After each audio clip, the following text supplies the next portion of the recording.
প্লাস্টিকের ব্যবহার পরিবেশের জন্য হুমকি স্বরূপ প্লাস্টিক ব্যবহার রোধে পাট মন্ত্রণালয়ের সাথে মিলে পাটের ব্যাগ উৎপাদন ও সহজলভ্য করবে পরিবেশ, বন ও জলবায়ু পরিবর্তন মন্ত্রণালয়। এমনটা জানিয়েছেন উপদেষ্টা সৈয়দা রিজওয়ানা হাসান। বলেন, শিগগিরই কিছু বিশেষ প্লাস্টিক পণ্য নিষিদ্ধ করা হবে। শনিবার ঢাকা বিশ্ববিদ্যালয় সিনেট ভবনে পরিবেশ অধিদপ্তর ও ইউএনআইডিওর আয়োজনে প্লাস্টিকের ব্যবহার নিয়ে সমাপনী অনুষ্ঠানে এসব কথা বলেন উপদেষ্টা। তিনি বলেন, পরিবেশ ও মানব সভ্যতার জন্য প্লাস্টিক ভয়ঙ্কর। প্রয়োজনে অপ্রয়োজনে প্লাস্টিক ব্যবহার চলছে। সবাইকে প্লাস্টিক বা প্লাস্টিকজাত পণ্য ব্যবহারে আরও সতর্ক হওয়ার আহ্বান জানান তিনি।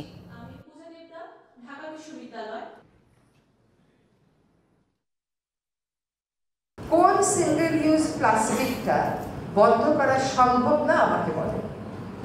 সবটাই সম্ভব, সবটারই বিকল্প রেডি নেই। পাট মন্ত্রণালয়ের সাথে মিলে আমরা বেশ বড় পরিমাণে পাটের ব্যাগ প্রস্তুত করব। এই পাটের ব্যাগটা আমরা সাপ্লাই দেব সাবসিডাইজড প্রাইসে